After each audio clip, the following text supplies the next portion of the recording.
आगे विदुर चरित्र का पावन महोत्सव आया।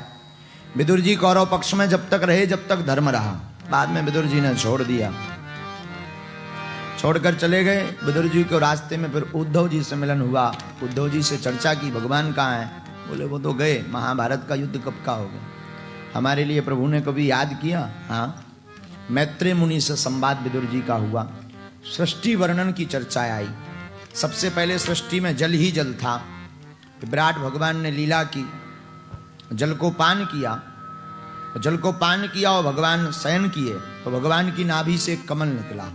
कमल से ब्रह्मा जी प्रकट भये।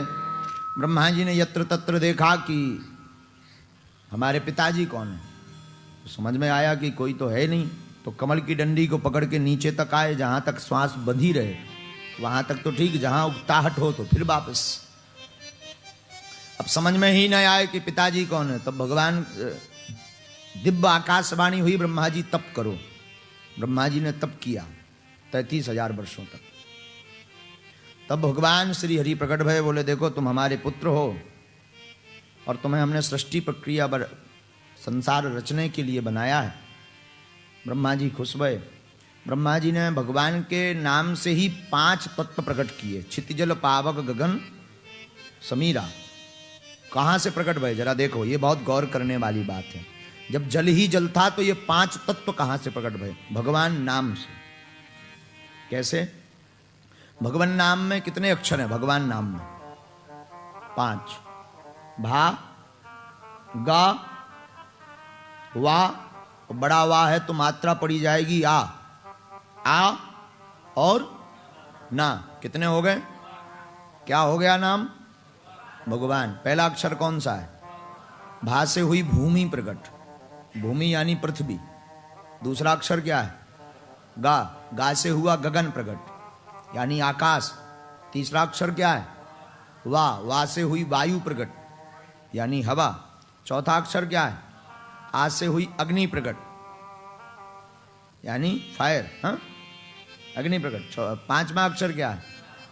ना, ना से हुआ नीर प्रकट, नीर यानी जल। यही 5 तत्व भगवान नाम से प्रकट हुए। और रामायण में कितने तत्वों से शरीर मिलकर बना है? क्या कहा? क्षिति जल पावक गगन समीर। कौन कौन? कौन कौन? पृथ्वी, आकाश, वायु, जल और अग्नि। यही 5 तत्व ना। अब समझ में आ गए कहां से प्रकट भये? ये 5 तत्व प्रकट भये। ब्रह्मा जी ने सबसे पहले 4 कुमार बनाए, सनत, सनंदन, सनातन, सनत कुमार। इनसे कहा तुम भाई सृष्टि प्रक्रिया बनाने में सहायता करो, विवाह विवाह करो, शादी वादी करो। चारों कुमार बोले हम तो महाराज बिना शादी के ही रहेंगे पिताजी, और बिना पिताजी की बात माने ही चल दिए। पिताजी को बड़ा क्रोध आया। बहुत से लोग हमसे कहते हैं महाराज जी हमारा बेटा बात नहीं मानता। ये तो ब्रह्मा जी के जमाने से चला आ रहा, कोई नई बात थोड़ी है। ब्रह्मा जी के खुद पुत्र नहीं बात माने, तुम्हारे क्या खाक मानेंगे? तुम कौन सा अपने बाप की माने? बोलो सीताराम। तो चारों कुमार भाग गए। ब्रह्मा जी को क्रोध आया तो भ्रकुटी टेढ़ी हुई। भ्रकुटी यानी भौं। जब भ्रकुटी टेढ़ी हुई तो उस भ्रकुटी से जो है भगवान रुद्र प्रकट भये। रोता हुआ एक बालक प्रकट हुआ। ब्रह्मा जी ने पूछा जाओ तुम्हारा नाम रुद्र है क्योंकि तुम रो रहे हो, तुम एक काम करो जरा सृष्टि तो बनाओ, जरा हमारी मदद करो।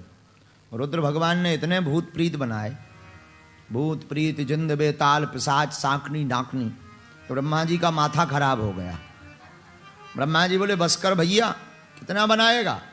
रुद्र भगवान बोले हमारे पास तो यही मटेरियल है, हमें इसकी ही कंपनी का काम करना आता है, अगर तुम्हें चले तो बताओ वरना मना करो। ब्रह्मा जी बोले भैया तू भजन कर। भगवान रुद्र बोले यही तो हम चाहते हैं। और भगवान रुद्र गए सो भजन करने लगे। ब्रह्मा जी की नासिका से 12 भगवान प्रकट भये। ब्रह्मा जी के दक्षिण अंग से एक पुरुष, वाम अंग से एक कन्या प्रकट भई, जिसका नाम रखा मनु और शतरूपा। इन्हीं से सब मानवों की उत्पत्ति हुई, इसलिए हम तुमको सबको मानव कहा जाता है, मनु और शतरूपा। ब्रह्मा जी ने 10 पुत्र बनाए, 10 ऋषि बनाए, जिनके वंशज हैं हम लोग। मरीचि, अत्रि, अंगरा, पुलस्त, पुलह, क्रतु, भृगु, वशिष्ठ, दक्ष और देव ऋषि नारद। मरीचि, अत्रि, अंगरा, पुलस्त, पुलाह, क्रतु, भृगु, वशिष्ठ, दक्ष और देव ऋषि नारद, इन 10 ऋषियों की संतान ही हम आप हैं। इसलिए किसी का गोत्र वशिष्ठ होता है, किसी का गोत्र अत्रिय होता है, किसी का गोत्र अन्य अन्य नामों से होता है, क्योंकि इन ऋषियों के संतान हैं सब, पूरी पृथ्वी के लोग। इन 9 का विवाह भी हुआ, ऋषि नारद जी का नहीं हुआ। नारद जी बिना, एक बार इन्होंने कोशिश की विवाह करने की, पर अनसक्सेसफुल हुआ, सफल नहीं हो पाया। अब फंस गए होंगे कोई लेस्टर का व्यक्ति इनके कान भरने वाला।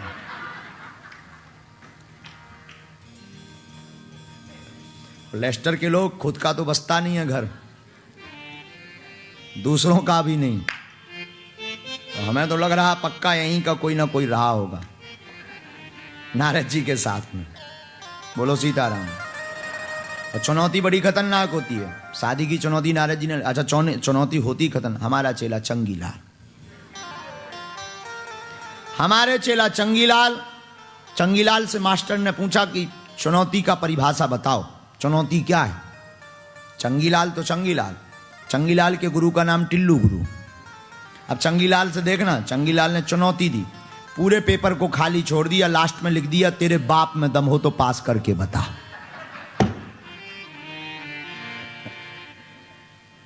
इसका नाम है चुनौती। बाद में जब पूछा कि ये क्या है, बोले यही तो चुनौती है। बोलो सीताराम, जोर से बोलो ना, और जोर से बोलो। मनु और शतरूपा की 5 संतानें भई, 3 पुत्रियां, देवपुत्र, आकुति, देवहूति, प्रसूति, ये 3 पुत्रियां हुई, 2 पुत्र भय, प्रियव्रत और उत्तानपाद। तो पहले पुत्रियों का वर्णन आया, बाद में पुत्रों का वर्णन आया। और आज की कथाक्रम में भोले बाबा का विवाह भी है, लेकिन आज समय बहुत हो गया, इसलिए स्पर्श भर करते हैं। कल समय पर कथा करेंगे। और कल आपको बताते हुए बड़ी प्रसन्नता हो रही, कल ठाकुर जी का कथा में अवतरण है।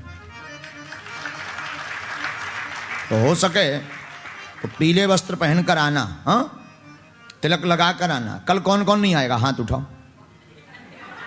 अच्छा उल्टा बोल दिया, आएगा कौन कौन।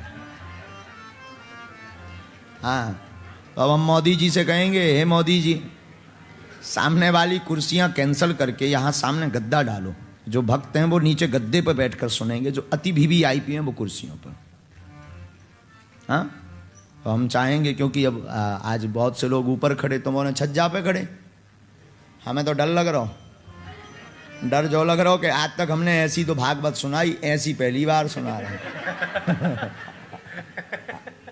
आओ, हमारे रिकॉर्ड में, आज तक के रिकॉर्ड में हमने ऐसी तो भागवत सुनाई है, ऐसी पहली बार सुनाई है।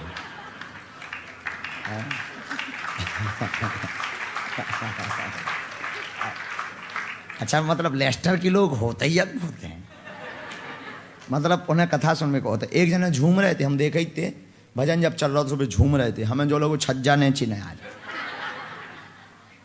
लेकिन बाहर लोग नहीं है। पागलपन तो है, होना भी चाहिए, कथा का पागलपन यही होना चाहिए।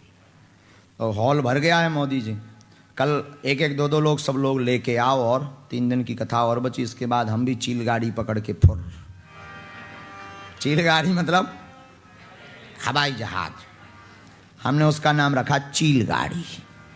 चील और गाड़ी, अर्थ पर जाओगे तो आप भी कहोगे गजब का अर्थ है।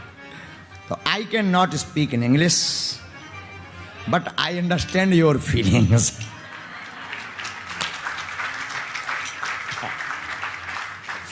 बोलो सीताराम। तो कल समय पर आ जाना।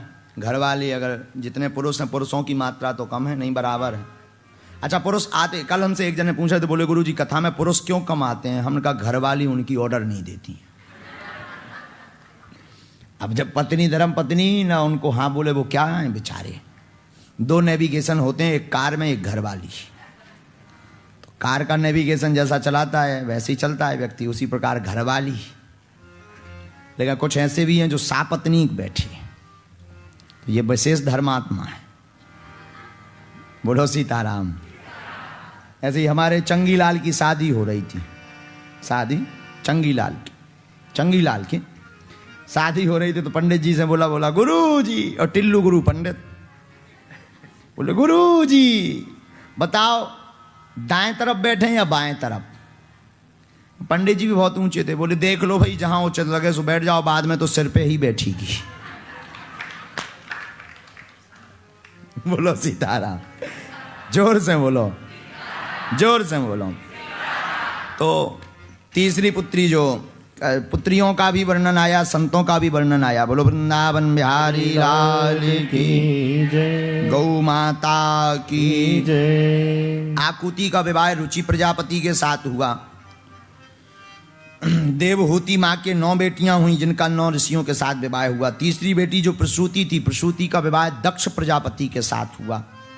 इनके 16 बेटियां हुई जिसमें से 13 बेटियां धर्म को ब्याही गईं, एक अग्निदेव को ब्याही गई, एक पितरों को ब्याही गई, और सबसे छोटी बेटी जिसका नाम सती था वो भोले बाबा को ब्याही गई, दक्ष प्रजापति की पुत्री। और कथा सबको पता ही है कि एक बार भोले बाबा सम्मान समारोह में गए, कहा सुनी हो गई, श्राप दे दिया, बाबा वापस चले आए, कुछ कहा नहीं।